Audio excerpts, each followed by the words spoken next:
안녕하세요. 창조회복교회 장봉희 목사입니다. 오늘 할 주제는 말씀의 분별입니다. 성경 말씀은 마태복음 19장 16절에서 22절까지 봉독하겠습니다. 어떤 사람이 주께 와서 이르되 선생님이여 내가 무슨 선한 일을 하여야 영생을 얻으리이까? 예수께서 이르시되 어찌하여 선한 일을 내게 묻느냐? 선한 이는 오직 한 분이시니라. 내가 생명에 들어가려면 계명들을 지켜라. 이르되 어느 계명이오니이까? 예수께서 이르시되 살인하지 말라, 간음하지 말라, 도둑질하지 말라, 거짓 증언하지 말라, 내 부모를 공경하라, 내 이웃을 내 자신과 같이 사랑하라 하신 것이니라. 그 청년이 이르되 이 모든 것을 내가 지키었사온데 아직도 무엇이 부족하나이까? 예수께서 이르시되 내가 온전하고자 할진대 가서 내 소유를 팔아 가난한 자들에게 주라. 그러야면 하늘에서 보화가 내게 있으리라. 그리고 와서 나를 따르라 하시니 그 청년이 재물이 많으므로 이 말씀을 듣고 근심하며 가니라. 장으로 본 성경맥은 마태복음 19장이니까 1에다 9를 더하면 10은 1이 되죠. 십계명 후반부 선한 이는 오직 한 분이시니라. 또 1에서 9 차이는 8이죠. 8을 옆으로 놓으면 무한대 영생을 얻으리까? 이렇게 해서 장으로 본 성경맥을 기억해 주시길 바랍니다. 어떤 돈 많은 관리가 예수께 나와 어떻게 하면 영생을 얻으리까 질문했습니다. 예수께서 처음 대답하시기를 도둑질하지 말고 간음하지 말고 거짓말하지 말고 부모를 공경하고 내 이웃을 사랑하라. 즉 십계명에 나온 말을 인용을 했습니다. 또 십계명의 앞에 중요한 것을 빼고 뒤에 것만 이야기했습니다. 그런데 이런 도덕경은 세계 인간이 사는 것이면 어디서든지 들을 수 있는 소리입니다. 인간이 사는 사회에서 거짓말을 하라, 도둑질해라 그렇게 가르치는 것이 없습니다. 이 청년은 예수의 대답에 저가 이것들을 모두 행하고 지켰습니다 했습니다. 만일에 이 청년이 선생님이 말해준 그 말씀들을 지키지 않았다고 말했거나 또 어떤 대답도 하지 않았다면 어떻게 되었을까요? 그러나 그 청년은 다 지켰다고 하면서 아직도 자기에게 더 필요한 것이 있는지 물었습니다. 그렇지 않으면 예수가 너는 그 정도면 되었다. 너는 틀림없이 영생을 얻을 것이다. 그렇게 말해준 확답을 얻을까 해서 물었는지 모릅니다. 하여튼 이 사람이 다시 질문을 했기 때문에 예수께서 다음 말씀을 해주었죠. 내게 있는 재산을 다 팔아서 가난한 자에게 주고 너는 나를 따르라 했습니다. 오늘날 교회는 어떤가? 내게 있는 재산을 다 팔아서 교회에다 갖다 바쳐라 그랬습니다. 그러면 그 믿음이 크므로 천당에 갈 수 있다 할 것입니다. 내게 있는 재산이 많은데 그것을 교회에 가져오면 즉 교회를 위해 봉사를 하면 교회의 주인인 여호와가 영생을 준다. 그렇게 되고 있습니다. 요즘 세상 교회는 돈이든 정성이든 교회에 바치고 헌신하면 믿음이 크다. 그래서 구원을 얻는다 하고 있습니다. 그런데 예수께서는 반대로 내 재산을 팔아서 가난한 자에게 나눠주고 나에게 오라 했습니다. 그런데 예수는 어떤 사람인가? 여우도 굴이 있고 공중에 나는 새도 깃들 것이 있지만은 인자는 머리 들 것이 없다 했습니다. 즉 예수는 이 세상에서 아무 재산도 가지고 있지 않은 거지입니다. 또 그 부자가 재산을 팔아서 거지에게 주어버리면은 그도 거지인데 거지한테 거지가 와 있으면은 어떻게 되겠습니까? 그 결과는 우리 인간의 머리로서는 이해가 안 됩니다. 부자에게 있는 것을 다 팔아서 가난한 자에게 주라 했는데 이것도 가난한 자에게 주어라 했으므로 요즘 말로 말하면 자비나 이웃사랑하라 그런 의미가 아니죠. 재산을 다 팔아 내버릴 수는 없고 돈이 필요한 것은 가난한 자들이므로 필요한 자에게 주라 그런 의미입니다. 예수는 이 세상에서 사랑이라는 것이 나쁜 것은 아니지만 그것을 강조하러 온 사람은 아니죠. 부자의 재산을 팔아서 가난한 사람에게 주라 했다고 해서 큰 자비를 베풀었다, 사랑을 베풀었다 그렇게 생각해서는 안 됩니다. 여기서 이 사람이 예수의 말을 듣고서 다시 질문을 하지 않았다고 하면은 사람들이 생각하기를 살인하지 않고 거짓말하지 않고 간음하지 않고 도둑질하지 않고 부모를 공경하고 이웃을 사랑하고 그렇게 하면은 천당에 간다고 생각했을 것입니다. 왜냐하면 이것은 예수의 말이고 또 구약 성경에도 있는 말이기 때문이죠. 십계명 후반부의 이야기죠. 이 청년이 이런 것을 다 지켰습니다. 아직도 부족한 것이 있습니까? 질문하지 않았다면 구약 성경에 있는 십계명만 지켜도 천국에 갈 수 있다 했을 것입니다. 그런데 도둑질하지 말고 거짓말하지 말고 간음하지 말고 부모를 공경하고 이와 같은 소리는 중국의 공자와 맹자의 도덕경에 비교하면 아무것도 아닙니다. 옛날 중국 문서인 사서삼경을 보세요. 얼마나 훌륭한 말들이 있는지 여기 십계명보다 몇십 배 훌륭한 말들로 채워져 있습니다. 그러면 공자와 맹자가 한 말을 지키면 그 말들이 십계명보다 훨씬 훌륭한 말들이므로 당연히 천국에 갈 수 있지 않겠습니까? 오늘 본문에서 부자가 질문한 영생이라 한 말은 예수께서 말한 영생이라는 의미와 다릅니다. 구약 성경에는 영생에 관련된 논리가 없고 원칙도 없습니다. 구약 성경에서 영생에 관련된 말에 세 종류가 나오는데 파탐, 오린, 오또 이미 이 말들을 의미가 예수가 말한 영생의 의미로 표현한 말은 아니죠. 이 말들이 우리말 뜻은 오래 산다, 즉 장수한다, 못 살지 않고 잘 산다 그런 거로 구약에는 예수가 말한 영생의 의미는 없습니다. 구약 성경을 보면 노아는 950세를 살았고 또 무드셀라는 969세를 살았습니다. 에녹은 여호와 신과 같이 돌아다니다가 하늘로 올라가 버렸습니다. 즉 구약에서 영생이란 오래 산다는 뜻을 갖고 있습니다.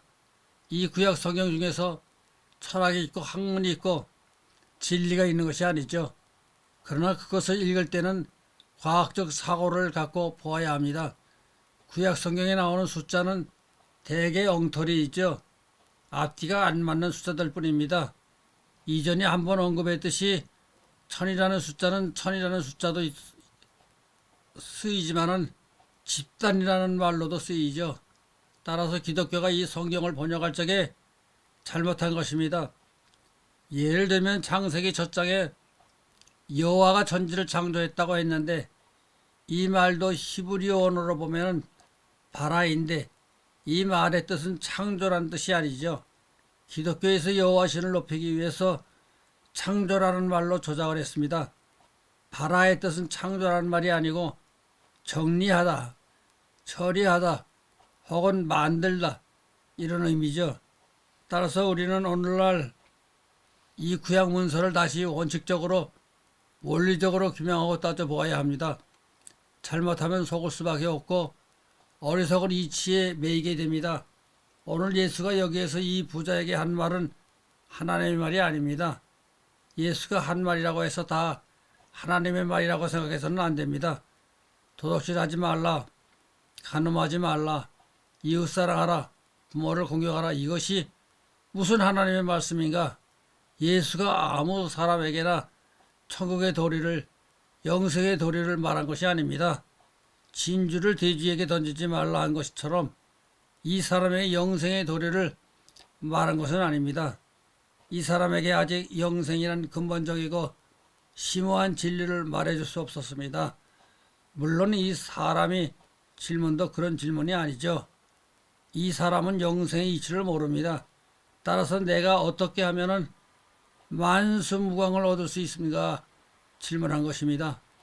이제 히브리 말로 세 가지 표현이 있었는데 그중 어떤 말로 했는지 알 수가 없지만 그러나 세 가지 말이 모두 예수께서 말씀한 영생의 의미와 다릅니다.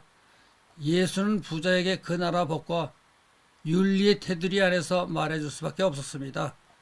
그래서 이스라엘 법 중 가장 중히 여기는 십계명의 흡언물을 이야기해 준 것입니다.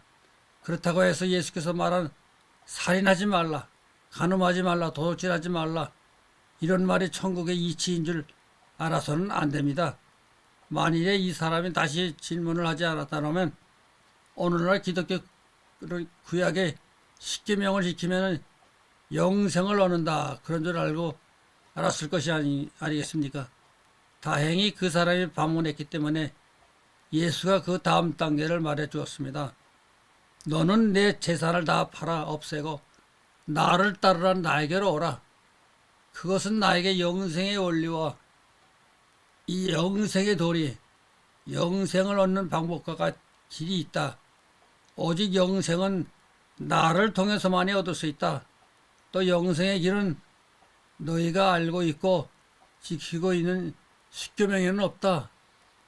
만약 십계명의 영생의 도리가 있다고 하면 중국의 맹자나 공자의 글 속에서는 천국 이상도 갈 수 있는 도리가 있다. 그런 말이 됩니다. 우리는 아무 소리나 기독교에서 하는 말이고 성경에 나오는 말이라고 하면 무조건 명종을 합니다.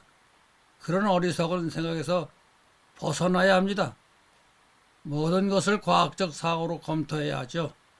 내가 젊은 사람들에게 구약 성경을 공부하라고 한 것은 이 구약의 엉터리 같은 말이 하나님의 말로 둔갑을 하고 나와 있으니 그것을 알아야 한다는 의미에서죠. 오늘 본문의 부자는 예수의 마지막 대답인 내 재산을 다 팔아 없애고 나를 따르라 그 말을 듣고 근심하며 돌아갔습니다. 예수에게 나오라 했는데 그렇다고 해서 예수한테 가기만 한다고 해서 됩니까? 예수 앞에 영생의 길이 있고 천국에 가는 방법이 있다고 해도 예수 앞에 가는 것으로만 영생이 얻어지는 것이 아닙니다. 예를 들어봅시다. 가룟 유다가 예수 앞에 왔다고 해서 그 사람이 영생을 얻을 수가 있었습니까? 그러나 예수 앞에 먼저 가야 합니다. 다음에 예수로부터 배우고 깨닫고 진리를 파악하고 또 천국에 가는 길을 발견하고 천국에 가는 방법, 기술을 배워야 합니다. 그 학교는 예수가 관리하고 소유하고 통솔합니다. 그 천국의 학교는 예수에게 있습니다. 그러므로 먼저 그 학교에 입학을 해야 합니다. 천국에 가는 이치, 천국에 가는 길, 천국에 가는 원리도 알아야 합니다. 즉 천국 가는 진리를 체득하고 그곳에 가는 기술도 배워야 합니다. 예수의 학교에 들어가서는 우리의 모든 힘을 다해서 공부를 해야 합니다. 그래서 천국의 학문을 깨달아야만 합니다. 그러면 천국의 학교에 입학하려고 하면 어떻게 해야 되는가? 먼저 이 세상 생활을 정리해야 합니다. 여러분 오늘날 교회에서 하는 말이 무엇인가? 예수를 잘 믿으면 이 세상에서도 복받고 행복하게 살고 죽은 다음에는 천국에 간다 떠들고 있습니다. 그러나 오늘 여기서 예수가 한 말씀은 영생의 학교에 입학하기 위해서는 이 세상 생활을 정리해야 된다 했습니다. 예수께서 또 다른 데서 하시는 말씀이 내 오른손이 범죄하거든 찍어내 버리라. 즉 쓸데없는 것은 없애버려라. 그런 소리입니다. 본문에서 부자에게 내게 있는 재산을 다 팔아서 가난한 자에게 나눠주고 했는데 그것이 무슨 자선사업이나 하라 그런 소리가 아닙니다. 예수가 부자에게 한 말은 너희 세상 생활을 청산하고 죽여버려라. 여러분 세상 생활에 돈이 없으면 못 삽니다. 그런 거로 예수께서 여기서 내게 있는 재산을 다 없애버리라 한 것은 세상 생활을 없애라, 죽이라 그런 소리입니다. 이 세상 생활을 희생해야만 영생의 학교에 들어갈 수가 있습니다. 한쪽으로는 세상 생활을 관리하고 세상 생활을 염려하고 세상에 신경을 쓰면서 다른 한쪽으로는 영생의 공부를 할 수가 있겠습니까? 그렇게 하기에는 영생이 너무 짧아요. 영생의 세계, 영생의 원리, 진리의 세계를 탐구하고 파악하고 체득하는 데는 인간의 생명이 너무 짧습니다. 우리는 우리의 모든 힘을 다해 공부해야 되지만은 내 힘만 가지고는 안 됩니다. 다음에 필요한 것은 예수께 부탁하는 것입니다. 예수께 기도하는 것이죠. 내 힘만 가지고는 안 되겠으니까 어떻게 합니까? 기도하면 예수가 그런 사람들에게 보혜사를 보내주마 약속을 했습니다. 그래서 도와주겠다고 했죠. 그런 거로 우리의 힘만으로는 영생의 세계를 다 파악할 수 없지만은 그러나 우리가 가지고 있는 것을 아껴서는 안 됩니다. 이 세상 생활을 청산하고 이 세상 생활을 정리를 하고 일심정력으로 영생의 열매를 얻을 수 있도록 힘써야 합니다. 그래서 예수께서 말씀하셨습니다. 이 세상의 재산이나 명예나 이런 것을 많이 가지고 있으면 천국에 가는 것이 마치 낙타가 바늘구멍을 통과하는 것보다 더 힘드니라. 아멘.